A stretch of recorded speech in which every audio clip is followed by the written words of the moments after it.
Peter, hello there, and hello everybody. Brendan, how are you doing? Yeah, fine. We've switched places this week, haven't we? Usually I'm that side and you're this side. It's hard to know. It's kind of an odd feeling to have you on my right-hand side here. Yeah, well, anyway, we'll run with it. How's all down your end of the city? All good? Yeah, everything's calm. Park was kind of weird this afternoon. I can't really explain why, but there was just a bit of an odd vibe going. Apart from that, pretty uneventful. What, you mean like a lockdown coronavirus odd vibe or what?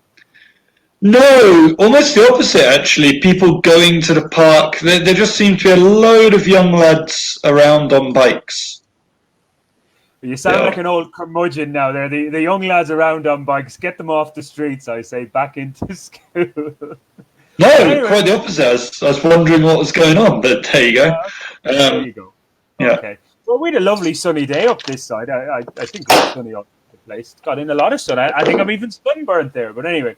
I definitely am, yeah. We with the Bogotá Post sports editor, we went off towards on the Choachi Road, which is a lot more cycling than I've been doing recently, that's for sure.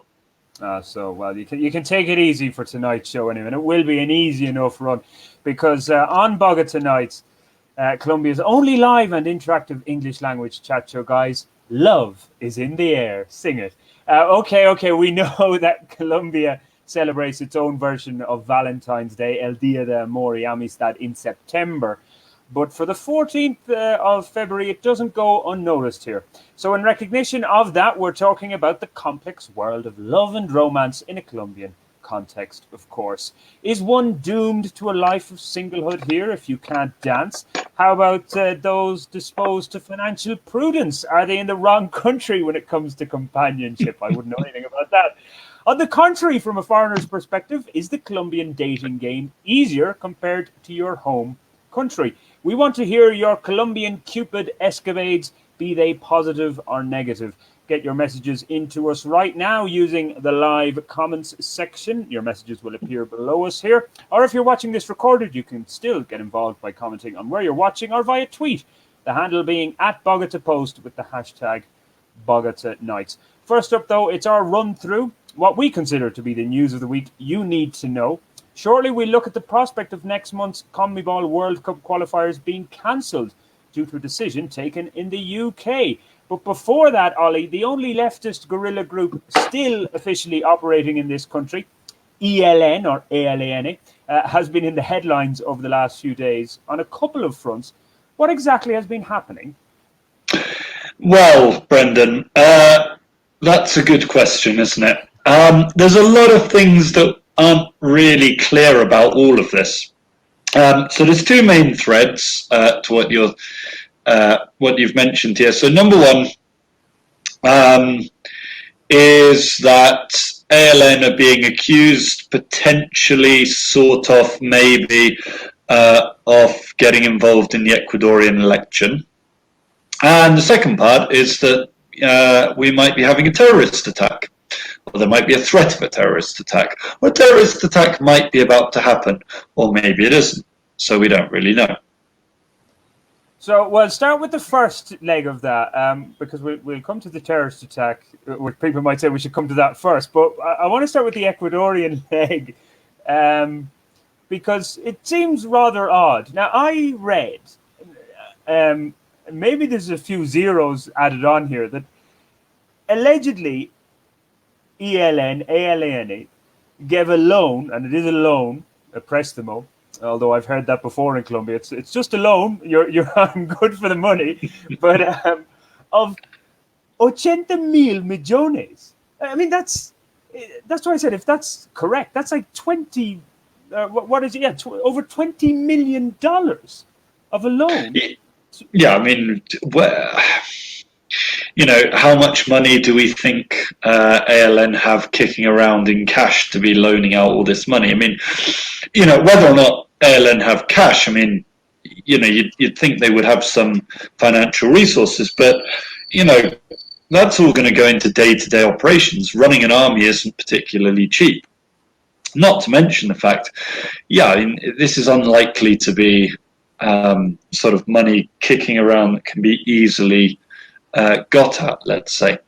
So yeah, it sounds very fishy. There's also been reports that the famous video in Ecuador, or one of the famous videos allegedly showing ALN members supporting Arauz, we had these videos of him. We had these videos of supposedly the Colombian jungle, and birding experts pointing out that you can hear Ecuadorian species, endemic Ecuadorian species only in the background, that they're not speaking with Colombian accents, blah, blah, blah. So who knows what's going on. It seems serious enough in Ecuador, though. The fiscal over there has asked Colombia for information. I mean, what they imagine, anyway. Yeah. What would Colombia know about this? I'm intrigued about the birding aspect. I know it's a kind of small element to all of this, but do birds respect international borders? Well, they can fly, can't they? But I mean, the point is they can only, many birds have very limited ranges. Okay. So the birder in question pointed out that this was a species found only in western Ecuador, which is endemic to the region and has never been recorded outside. Now, that's fairly cut and shut, I think. Okay. Now, by the way, just so people might be wondering, what if there is a little bit more to this? ALN would probably want Arauz to win the election. He's Correa, former President Correa's understudy. So continuity candidate, yeah. Yeah, and left of center. So there might be some support there. Obviously we hear the Colombian government accusing Venezuela of harboring ELN and other guerrillas in their border or in their territory. So it could be a case that there are ELN operatives being looked after in Ecuador to a certain extent. It's not beyond the realms of possibility. No. That's definitely true, but also probably not in the west of Ecuador. Well, I suppose it's a small place. Who knows? Okay. Then the other element, because there's international links to both sides of these stories. The Cuban government get in touch with Colombia to tell us, be aware of a potential terrorist attack by ELN in whatever, I don't know, the next few days or weeks. Now, how the hell do Cuba know that this is going to happen? And wasn't it really good of them to get in touch and tell us? Maybe Alvarito was right. Maybe Castro Chavismo is a thing. But yeah, it just seems this just seems absolutely bizarre to me. I mean, none of this story just doesn't seem to make any sense at all, but it's happening, so I guess it does. But apparently the Cuban embassy... Now, Cuban government having links to ALN, that's definitely far from crazy. Let's not forget here. Cuba was the location, of course, for the demobilization talks with the FARC. Ecuador was mooted as a potential venue for ALN peace talks. So there are these connections. Let's not imagine that there's no international cooperation. It does seem odd that the ALN would communicate a bomb threat via the Cuban embassy. That seems like a very circuitous way of issuing a bomb threat. And I don't really see. It's odd because it doesn't seem to be their MO, does it? If we think about 2 years ago with the attack on the General Santander police training facility, that really came out of nowhere. And that's kind of more expected, I think, with ALN, that they don't tend to give warnings. So, yeah, this all just seems very curious. Yeah, like as you were saying the other day when we were talking about this, like if we go, the IRA in their campaign of terror on mainland Britain and in Ireland, they would generally give a warning, but ALN, FARC would never seem to engage in that kind of behaviour. Oh, the FARC do, certainly in the zones, in the campo they used to, I believe. But and you'd have, threats are made by all armed groups here. It just seems that ALN's modus operandi in large cities tends to be, hit unexpectedly and hit fast. And if you can remember, there was that attack on a couple of police officers near the Bull Ring, like 3 or 4 years ago. Again, same thing, just a bomb out of nowhere. It seems odd that they switched tactics. What's going on here? ALN do seem to be, Brendan. Whereas with the FARC, you thought, well, they're well organised and they know what's going on. Whether or not you agree with them is neither here nor there, but, they were relatively sensible in their actions. Slightly deluded, you might say, in terms of how much support they think they have in Colombia, but sort of logical in what they do. Whereas ALN have always struck me as just being absolutely disorganized. That wings of the organization don't seem to talk to each other. They seem to have contradictory positions a lot of the time. They act almost without hedons, and they just do boneheaded things left, right, and centre.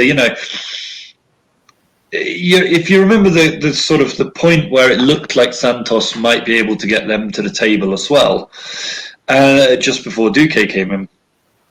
And, they chose to spend their time, ramping up attacks, threats on oil pipelines, that sort of thing. And you just think, so what's your point here?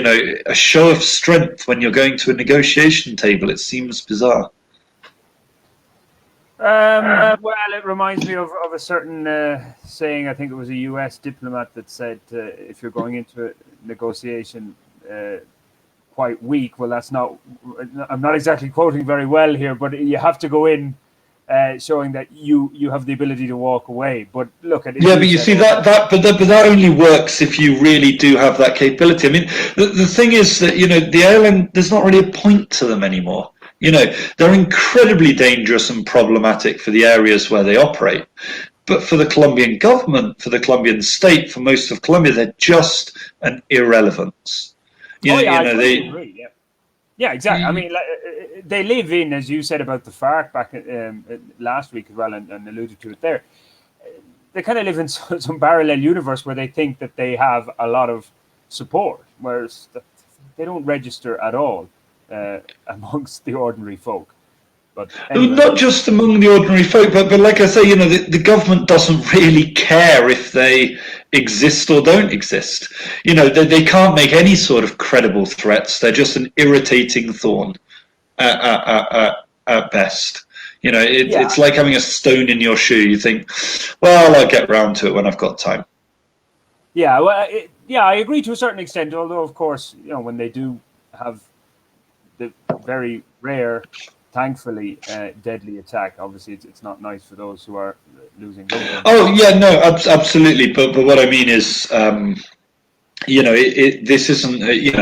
There's no chance of them toppling a government. I mean, even taking a sort of minor city seems like it would be a struggle for them. Yeah, just on a general theme, though, we'll move on in a second. But because of this Arauz looking like potentially the next president, now it's gone to a second round in Ecuador, Colombia is going to have kind of left to the south of it and left to the east of it politically, and we have got our own election here in 2022. Will it have any? I mean, I know the answer to this, but I'll put it out there. Will it have any influence at all on Colombia's election? Well, yeah, I mean, you're quite right when you say that, absolutely, or ironically. It absolutely could. I mean, if you want me to fantasize, I might say, well, the sterling successes of Venezuela in the next couple of years and of Ecuador as they race ahead economically, leaving behind the COVID nightmare, will encourage everyone to join them in a socialist paradise. But in reality, it's fuel to the fire, isn't it, for the sort of Castro Chavista misinformation. Yeah, exactly. Now, kind of linked to that, Ollie, but positive news in many ways for the Colombian administration anyway, or a good news story for them. A headline saying that now Colombia is the vanguard of refugee policy in the world. UK, he gets a lot of criticism, as we well know, but this one you have to give him a tap on the back at least and say, well done, he took the decision. It might have been an easy one in the end, but Venezuelans, what about 1 million? It depends where you read, of 1.7 million or around 1 million, I don't know exactly. But they're going to be legalizing, normalizing, regularizing, whatever word you want to use, their migration status here. Well, sort of. I mean, let's be honest about this, Brendan. We all know that it's going to be cocked up, and some people are going to be legalized who, shouldn't be, and other people aren't going to be legalized even though they have all their papers. There's definitely going to be stories like that. We might as well. Hold on. I just want to put it out there. Any Venezuelans who might have bothered with this, just get a big following on social media and make a video. You'll be fine. Go back to Caracas and cry. Yeah. Get it. I don't want to be facetious about it. No, but go on. Sorry. But no, it just absolutely, and of course, the number of Venezuelans here is very difficult to work out. Notoriously, there are of course a lot of people who have dual nationality already. We don't really know who's come over in many ways. Look, this seems to me, Brendan, like an incredibly sensible move. There was a leader in El Tiempo yesterday, I think, maybe on Tuesday, I don't quite remember, just saying, look, this is an incredibly sensible and just thing to be doing. And I would fully agree with that. I mean, it's the thing about it is, if you don't legalize the immigrants, they're still here, they're just more problematic. Now, where it's interesting, and full credit to Duque on this. Again, he's a dislikable person at the best of times. But here he's done the right thing. And I think on two levels. One, it's sensible economically. Two, it's morally the right thing to do. You're taking, hopefully, stress away from a community that suffers from great problems in society. What it probably isn't is politically useful. There's a degree to which, this, again, it allows the Centro Democratico to say, hey, we're welcoming in refugees from an evil socialist, communist, whatever they are these days. I can't quite remember, Stalinist, who knows? Who knows what the latest slur is? But yeah, you're taking them in and you're giving them shelter, and aren't we great? In the same way that back in the day, people fleeing Soviet states or people fleeing North Korea have been given asylum in respective countries, and you make a big song and dance about it. But it's not going to be popular politically, I think, in balance. There's a lot of ill will and a lot of bad feeling towards Venezuelan immigrants, which, I don't think is fair, and it's an ugly side, which obviously we've seen in our own countries, perhaps more dramatically in the United Kingdom than in Ireland, but still, these seeds of racism, they start and they tick through slowly. It's not always a big spectacular thing. Sometimes it's, oh yeah, and then they got given all these rights, and they got given free packages of food, and they got given all this support, and blah, blah, blah. So, yeah, politically, I think this might be an unwise move. Morally, I think it's absolutely the right thing to be doing. Yeah, interesting. You should say that. My landlady here, I'll keep my voice down, she might hear, but we're in officially Estrato 4 here, Estrato 4, but she has kind of been going on about like that she gets no support from the government. She was relying on renting rooms in this house to students. Obviously, there are no students now because they're all taking virtual classes. So she's a couple of vacant rooms in the house, and that was money she was hoping to have. But because she's in an Estrato 4, she doesn't get that, and one of the common complaints is, or what she says is, well, and look at all these Venezuelans getting everything. And of course, the reality is they don't get much support. Nobody tends to get a lot of support here. No. Stop. Yeah. But it's an easy thing to go on now. And look, now they're giving them residency or whatever for up to 10 years. Like, what more will we do? They're going to take our jobs next. Now there'll be an element of truth to that, because I've heard another pushback element is, they're going to give all these Venezuelans residency, and now they're going to continue to work here for less money than ourselves, which there's an element of truth there. They could be exploited even further. Well, actually, I mean, again, that's a great reason to formalise them. You know, the more formalised they are, the more incentive they've got to take formal jobs, and B, I know this is pie in the sky thinking, but you know, the more protections they'll theoretically have. Yeah, exactly. As you said, pie in the sky, because how many informal workers do we already have here that are Colombians born and bred? Yeah. I mean, and this is what it comes down to. I mean, what I'm very uncomfortable with, and I'm sure you'll sort of agree with me here. Look, if somebody's poor and starving and in all kinds of trouble, frankly, I don't care much about their passport or their immigration status. I think there's kind of there's a responsibility of humans to help other humans. That's what we've done as a species for millions and millions of years. It's got us to a good point. You know, I think we can all agree that the human race has done well out of that.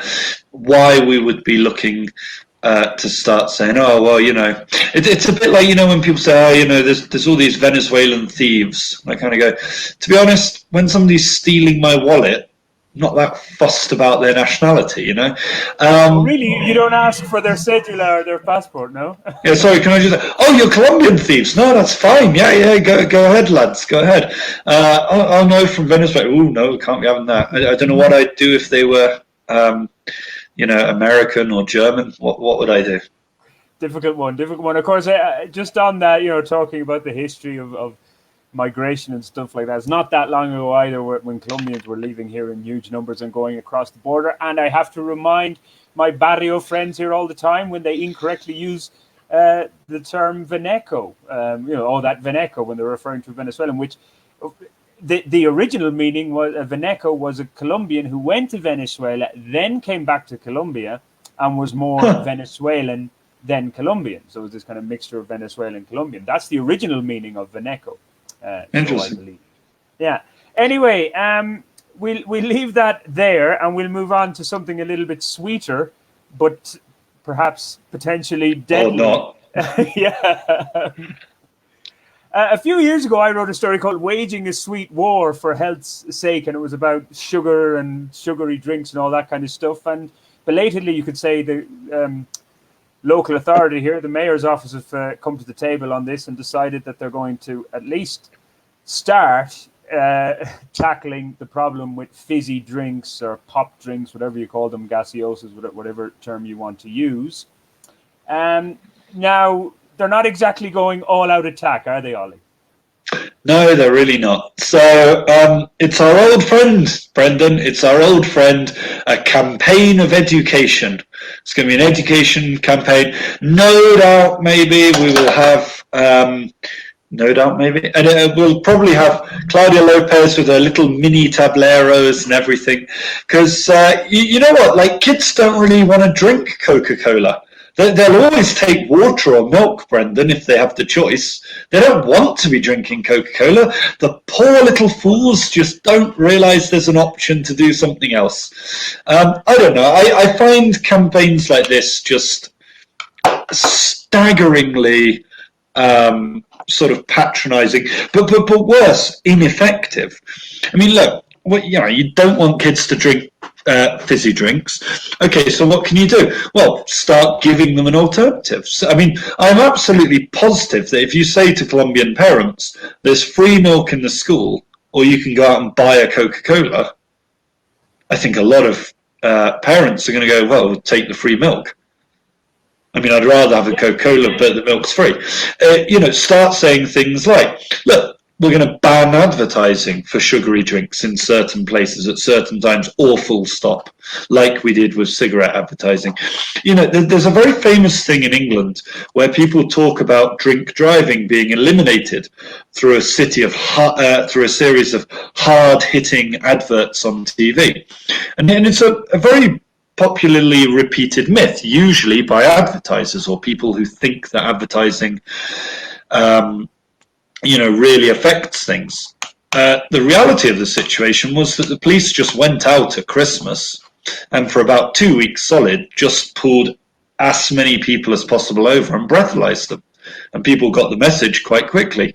Oh yeah, if I drive around drunk, I could get pulled over, I could go to jail, I could lose my license, and they didn't muck around. And that's exactly what we need to be doing. We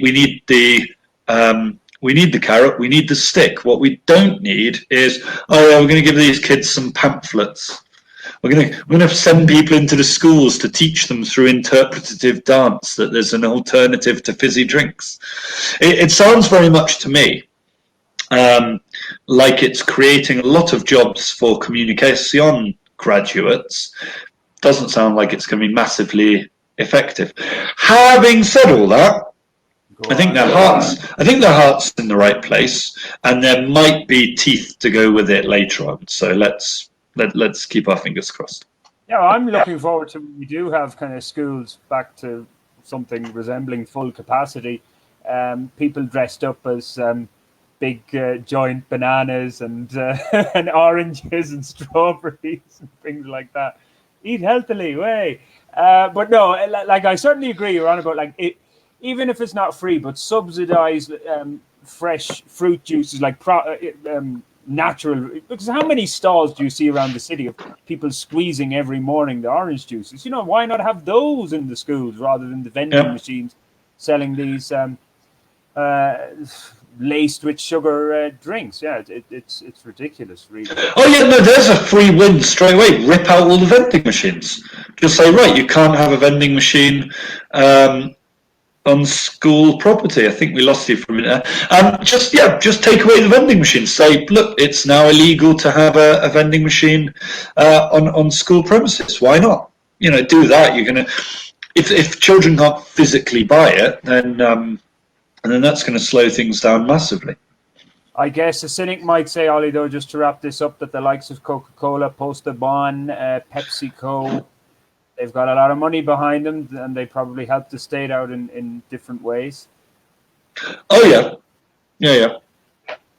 Okay. But well, why would you be cynical, Brendan? Well, I don't know. Now and again, it comes in. It must be a throwback to my Irish days. Of course, I left all that behind since I came to this side of the world. Remember, guys, we are going to be talking about love and romance in Colombia from a foreigner's perspective or a local's perspective. Now, I know the Dia de Amor y Amistad in Colombia is in September, but the 14th of February, Valentine's Day, it is celebrated here. You will see signs, probably not too many of them this year because of the restrictions, but I think restaurants are open if you want to take your loved one out for a romantic meal. So we're going to be talking about that in about 5 minutes or less than that. Time is ticking on here, but we do want to get to quick mention to sport here, Ollie. So get your comments in about love and romance, but before that, because there's a high chance that the World Cup qualifiers, next month's World Cup qualifiers, Colombia are due to play Brazil in Barranquilla, I believe, and then Paraguay in Asunción or wherever they play in Paraguay. They may not happen at the end of March because of this UK restriction. Basically, what is it? If you fly into the UK from a list of 33 countries, which Colombia is one of them, you have to have a 10-day quarantine and pay £1,750 as well to do that quarantine. And we know how hard pressed those footballers are. I don't know where they'll get that £1,750. We'll have to start a GoFundMe campaign. But no, in all seriousness, it's obviously the quarantine. If they come back here and then have to go back to their clubs, James and Mina, to name just two, at Everton, and they have to do a 10-day quarantine, they're going to miss at least one game, if not two. So is that going to put in jeopardy now these games? Actually, with the way with the way a lot of schedules are going at the moment, actually, it's perfectly reasonable that they might miss 3 games. Whack in any lost time in training, because of course they'll be sitting in a hotel for that. Yeah, actually, you could easily be looking at 4 games missed. Yeah, and well, I was just going to say, maybe now there was method to the madness of Reinaldo Rueda having this training session with a bunch of players locally here. A week ago, he called a squad of whatever 22 players from clubs here locally, maybe with an eye to thinking, hey, we might have to use these guys. Yeah, and of course, don't forget this won't just affect Colombia. Now, you know, there'll be plenty of players from all over South America who happen to play in Europe. Again, England's not the only. Sorry, the UK isn't, because we're talking about the English league.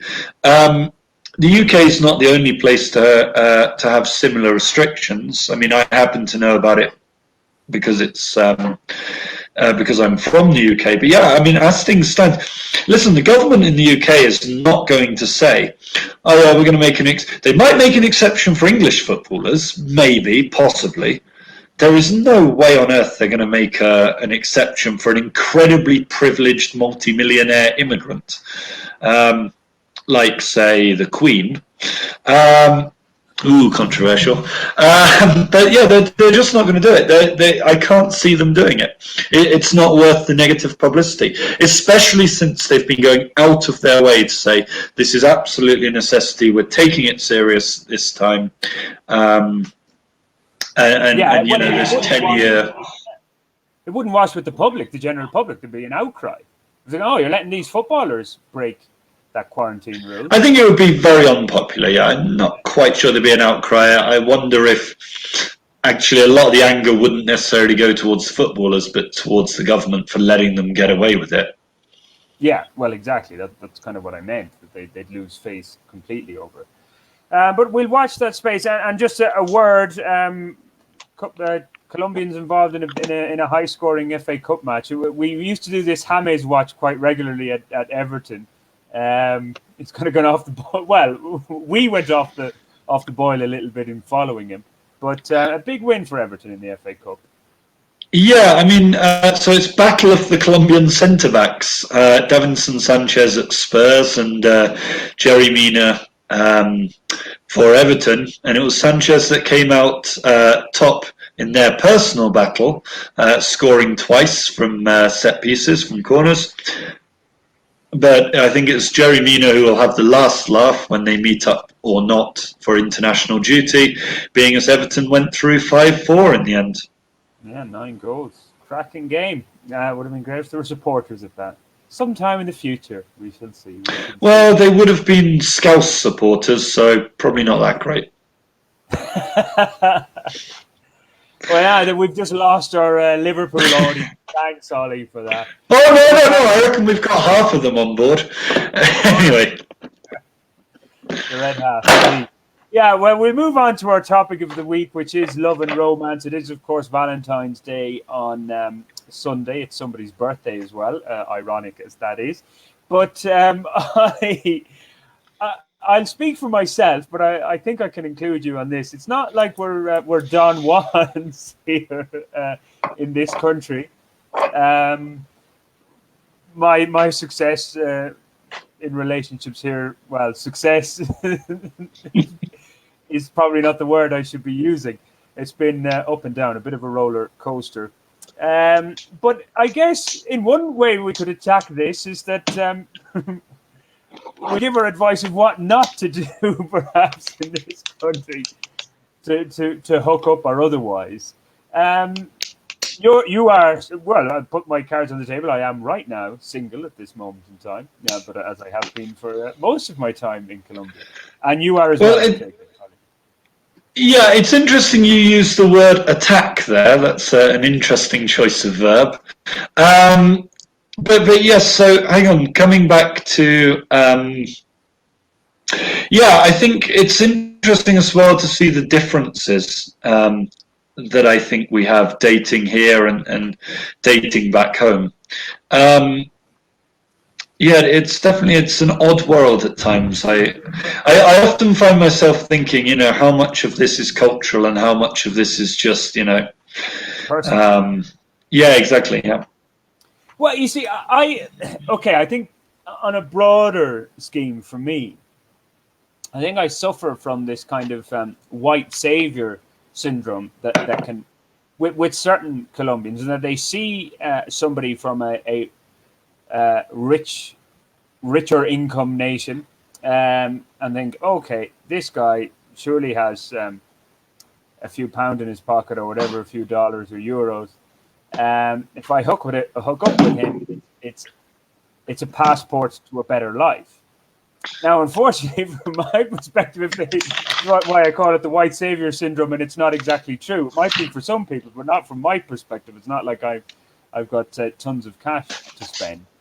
And then it can all start falling apart because, okay, number one, Ollie, what would you say is one of the most important things if you were just going out and in normal times when you could go to a club, if you were hooking up kind of the face-to-face things, what's an important thing you need to do in Colombia, or you would seem to be an essential thing if you're in a club or a bar or whatever?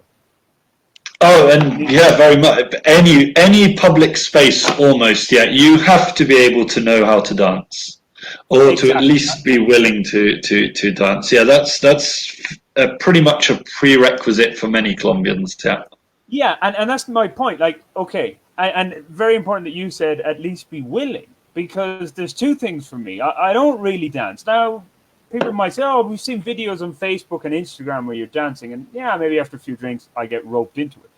But it's not like, because some people think, he's shy. He doesn't want to dance because he's shy. But, we'll get him up and he'll love it. It's like, no, I don't just enjoy the sensation of getting up and moving around, which I have no idea. And even I know people say, but if you took lessons, well, there is no desire on my part to dance. It's like, I remember writing a story a few years ago saying, remember that song, Just Want to Dance the Night Away? I was like, well, I just don't want to dance the night away.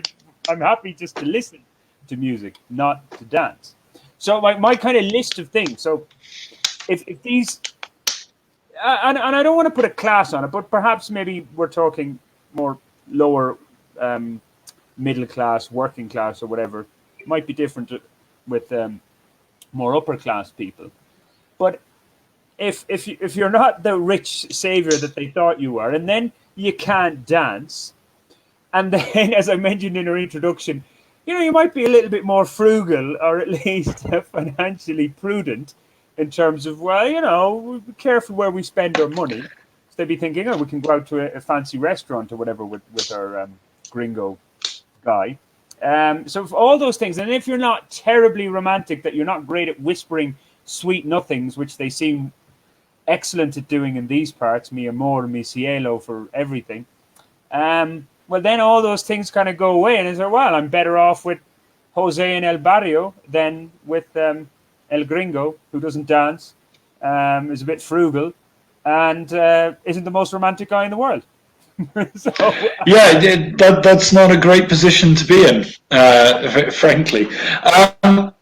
I mean, it is interesting, isn't it? We've talked, I think, a lot before about cultural differences, and there's that degree, as you said, if you've got no interest in learning how to dance, to what degree do you want to adjust, and to what degree do you say, no, you have to accept me as I am in the same way as I accept other people as they are. I think it's really interesting when you mention the white savior thing. I have a lot of dating app, and it used to be in real life as well. I have a lot of dating app conversations that just used to run along the lines of, I really like extranjeros, he, so much better than Colombian guys, ho, ho, ho, ho, ho. And I go, yeah, I'm not really into racists. Which would always get me a thing of, que grosero, que groseria, sin educación, blah, blah. And I'm like, wait, you're the person who just told me that you're dismissing an entire bunch of people. And by the way, don't kid me that when you say I prefer extranjeros, that you're talking about everybody who's not Colombian. You know, we know very clearly what you mean here, because when you say I prefer extranjeros, you're probably not talking about Venezuelans and Ecuadorians and so forth. So yeah, just knock that off, please. I mean, and also I find it just really, I find it very insulting on a personal level as well. It's kind of like walking up to somebody and say, hey, I'm not really interested in you as a person, but just want to know about your passport details. I find that just, you know, it's very odd. I mean, while I do think it's useful, I think it's very good in some ways for checking privilege. You know, in a way, I think it's useful to get that kind of, oh, thanks for just objectifying me. Because, of course, I guess that happens to lots of other people in much worse situations, you know. I'm positive. In fact, you know, right into us, you know, Colombian ladies, have you had insensitive manners saying to you, oh, hey, can you score me some Coke? Oh, wow, you must be like Sofia Vergara or something. I don't know. Yeah. So that kind of fetishization of what you are rather than who you are, I do find that quite irritating. Yeah, there's an element I just want to add, kind of associated, yeah, like, why are they with you or whatever? Because people might say, before I'm accused, completely out of context, of being tacaño, as they say here, or tight-fisted. No, because I've written about this as well. I used to write a lot about romance here. I've given up on that, and I've switched to writing about coronavirus on a more regular basis. But the thing is, when I feel that if the person is just with you because they think that you're in a financially better position, well, then it makes me feel uncomfortable. So, are you with me because you enjoy my company, you like me, and my personality, all the things put together in a package, or is it just one particular element, and then you take that element away, and it's like, okay, I'm going to go and find somebody else. So that's all. It's also like a little test for me. Like if I'm the one that's spending all the time in the relationship, well, then I'm like, well, hold on. If I stop spending, does this end? And then if it does, well, what's the difference between well, to quote from the comedian Groucho Marx, you know, like I realize there are two ways one can have sex. You can pay for it and you can get it for free. And I've discovered that it's better to pay for it. Or it's cheaper, I should say. It's cheaper to pay for it, I should say. Yeah. Is this sorry, are you still on the quote here, or is this a confession? That's the quote. No. Oh, right. Okay, sorry. I was a bit disturbed for a minute. Talking of which, I'm always surprised. I mean, one of the things that's always puzzled me is the amount of, you know, if you're on a dating app, the amount of prepagos that are there. I suppose that's not massively surprising in of itself. But what really surprises me is that they just, you know, sometimes they'll be quite upfront and they just say, here's the deal. You know, oh, well, thank you, not my cup of tea, goodbye, blah, blah. You know, there's no need for rancor. I'm always amazed at the amount of time, you know, sometimes I'll have a conversation for, you know, messages going backwards and forwards for the best part of a week. And then suddenly she'll say, oh, but by the way, you know, I'm working. And I go, oh, well, you've just wasted. I don't understand why you want to waste your own time. I don't understand why you wouldn't just get it out of the way. Because surely, for me, it's mildly annoying. For her, I mean, it's lost trade, surely. So I find that a bit odd. Well, unless they were kind of semi-interested, kind of going, well, maybe I'll have this guy for free. You know, they're just kind of dragging it on. Talking about dating apps, I remember on Tinder, I think this was just last year, actually. You know, and those the initial messages and conversation that you have, and this particular girl then like, oh, so whatever it was, where do you live, or whatever the story was, and it came out then that I was renting a room in a house. That was it. Deleted straight away. Ghosted. He doesn't have his own apartment. Forget about that. That's a waste of space. I was like, okay, God, that was very something I would like to know, because I mean, look, I haven't dated in the UK for, you know, a decade and a half. I really couldn't tell you, but I suspect that it would be quite unusual to see a dating profile on an English, if you're on an app in England. I suspect it would be relatively unusual to see a profile that openly said, I'm searching for a sugar daddy. Whereas here, I see those, often. Yeah, well, like you were saying when we were doing our pre-show chat yesterday, that because I kind of assumed wrongly, according to you anyway, that like a lot of women would be happy that the guy will pay, maybe at least initially. But you were saying, I go to Yorkshire and the women might have a. Oh no! Wait! That's a separate. No! Separate point. Well, that's a slightly separate point. But yes, actually, let's talk about that. Yeah, yeah. I think if you were up in Yorkshire, people would be saying, and you're saying, oh, I'm just going to flash money around everywhere.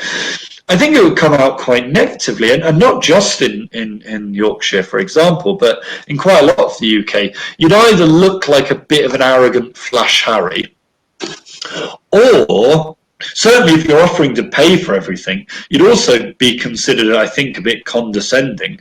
There'd be a kind of attitude of, well, do you think you're getting something for free here? Are you expecting something at the end of the night? It would be quite almost threatening behaviour, I think. But also, I think there'd just be an attitude of, oh, he's careless with money. Well, why do I want to date a guy who's useless with money, who's just throwing it around like it's confetti? Whereas here, yeah, no, exactly the opposite, I think.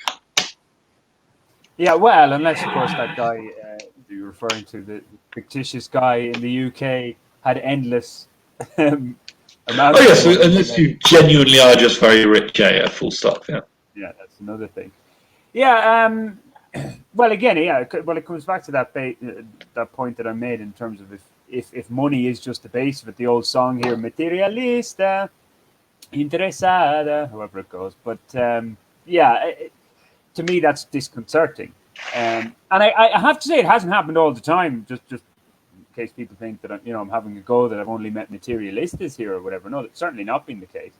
But it has happened on a couple of occasions. Actually, my old housemate, the last house I was in, she was telling me about her friend, and I thought, God, I need to meet this friend. You were talking about dating. My idea of a date these days, Ollie, is going to my panaderia and having a perico and pan, or I might, extend it to an empanada or an arepa on the street. She was telling me she was out with her friend. They were in Capurganá last year, and like there were a few. It's years since I was there. When I was there, it was quite underdeveloped. But she said there was a few like nice restaurants, but this friend just wanted to eat empanadas on the street because they were cheap. They were like meal pesos, whereas in the restaurant it was at least 12,000 for a plate. So, oh God, I want to meet that one. She'd be up my street.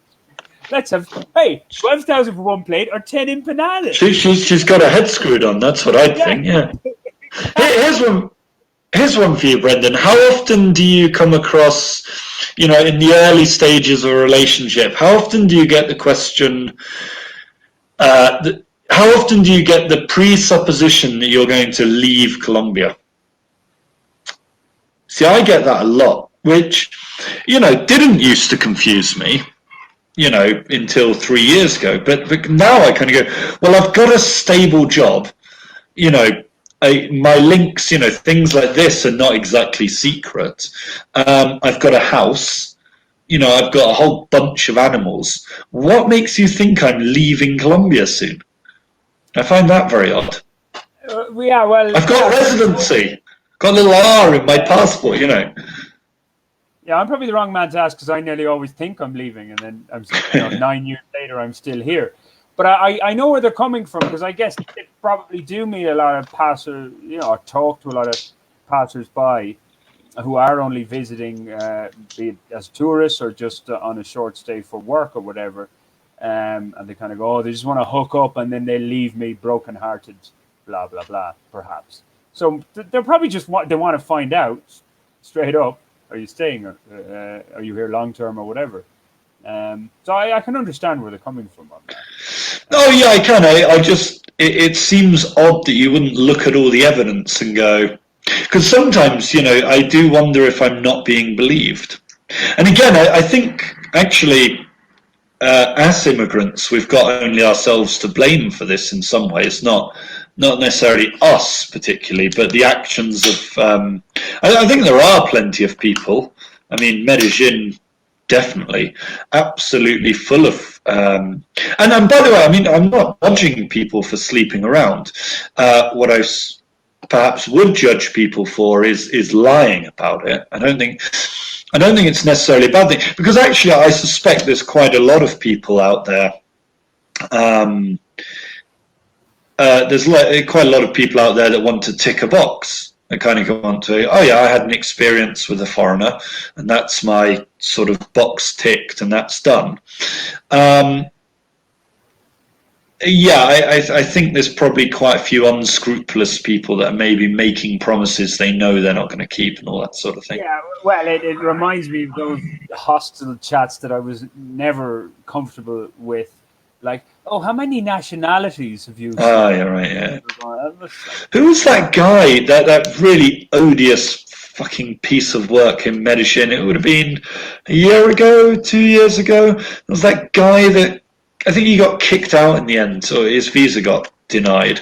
He was just doing videos where he's basically going and assaulting women in Medellin. One of these pickup artists. Okay, that's reprehensible. Well, I was going to ask though, because we kind of alluded, or more than alluded, we've talked about the dating apps. Like in my own experience here, I think on balance, I've done better actually meeting the person face to face rather than on the dating apps. Only once did I really have anything that could be termed semi-stable in inverted commas with somebody from a dating app. I actually find them a bit tedious now. But is there a bit of two things here. Is it best in this country still to meet face to face? In your opinion? And then is there dating app snobbery now? Apparently there's like Bumblebee, which I've never used, that people kind of say that's for higher class folk. I don't know. Wow. I've been told, or a better class of people use it. I don't know. I don't use it. Well, I'd say meeting people in person is always best, but there's a quite obvious problem with that right now. Although that's getting less and less, I suppose. Things are opening up, as it were. Again, I'm interested. Well, we're talking from a very, we're two men talking about heterosexual relationships. I mean, I do wonder what the world is like for gay people and also for straight women. I think that's kind of. I think there's an interesting kind of difference. I know a lot of expats. Sort of horrible words to use. I know a lot of foreign men here who have Colombian partners, and significantly fewer foreign women with Colombian partners. Not quite sure why that is. Actually, that's an interesting point. I mean, I just know some of the women, foreign women who I know here. Number one, if you're blonde, it can be difficult. You're a target for all sorts of looks and comments and things like that. We are, Brendan. What can I say? Oh, well, yeah. I get it every day. I put up with it now at this stage. You're not blonde. They call me mono. I was trying to convince somebody today. Look, I've got some sun. I look like kind of brown now, and there was no. You're still mono. It's like terrible. Remember my Samana podcast I had on a friend of yours.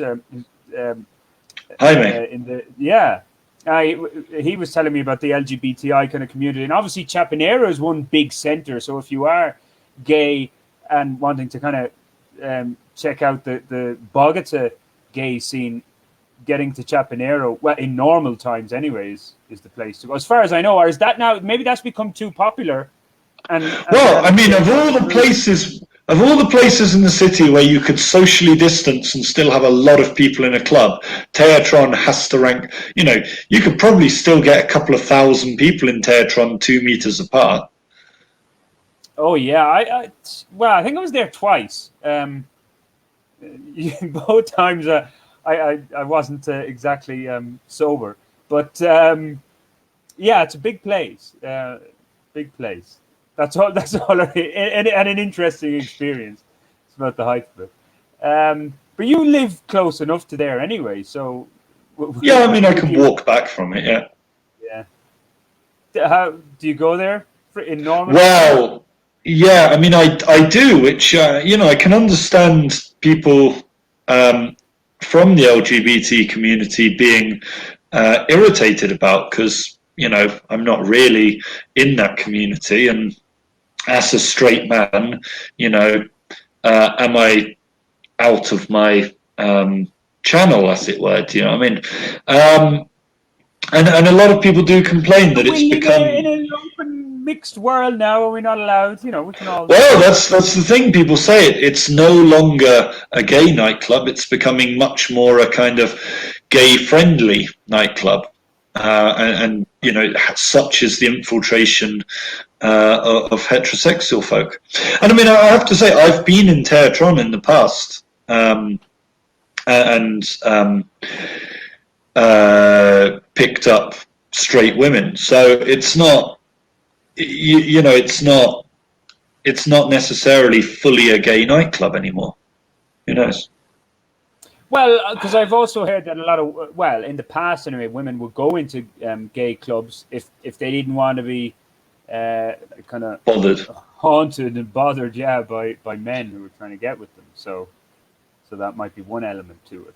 But let's just wrap up, Ollie. Are there things actually happening though this weekend, or on a normal weekend, and they may be happening for Valentine's Day? Like there will be restaurants that will recognise it.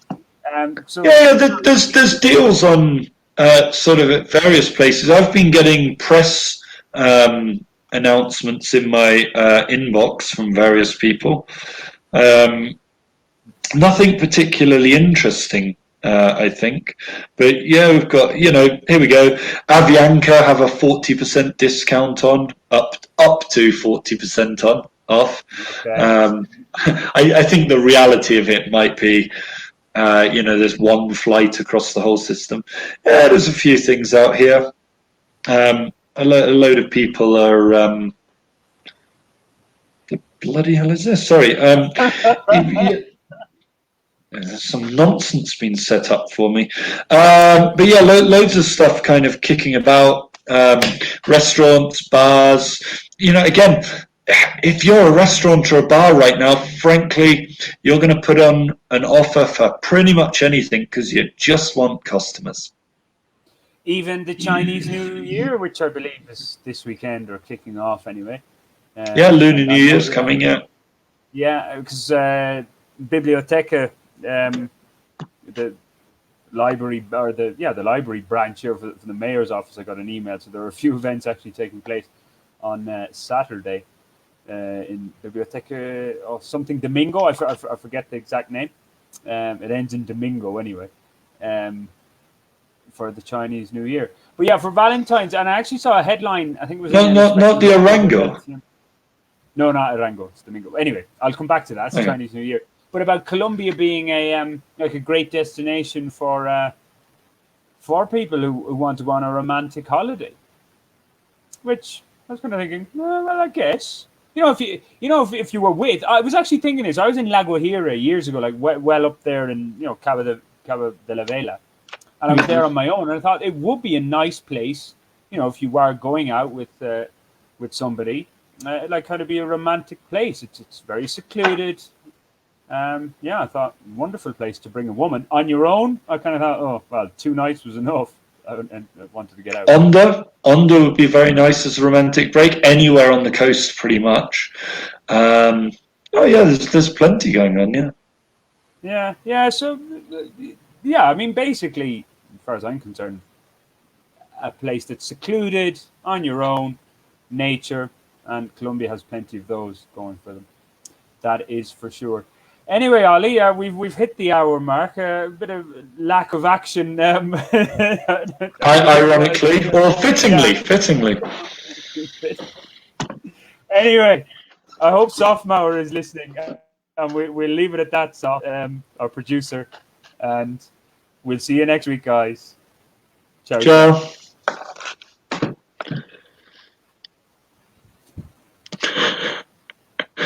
Oh dear. I don't think he is listening. We haven't got the notice. I don't know. Maybe he's. When I did university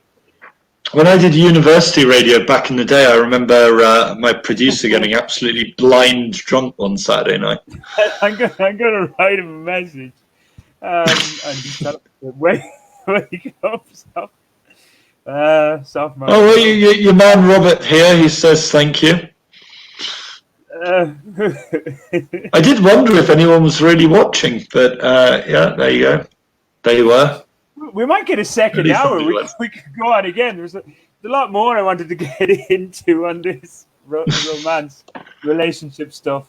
I'm going to get desperate in the next. Is it going to be an X-rated edition?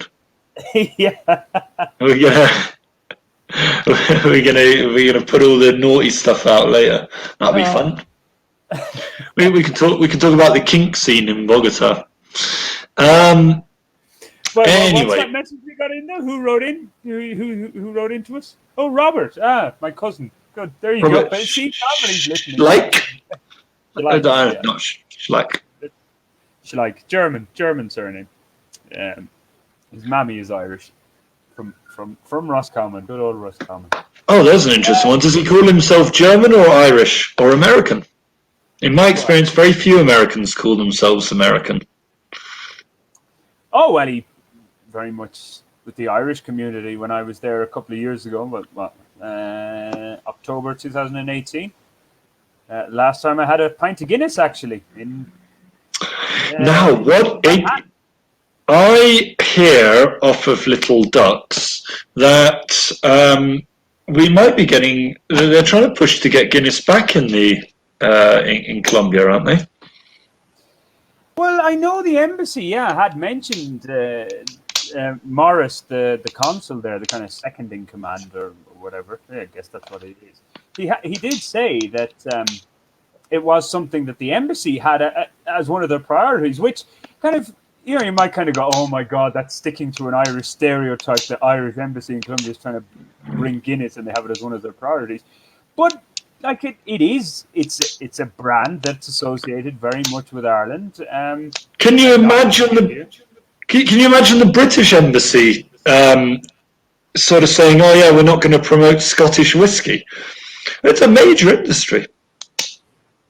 Oh no, of course, yeah, exactly.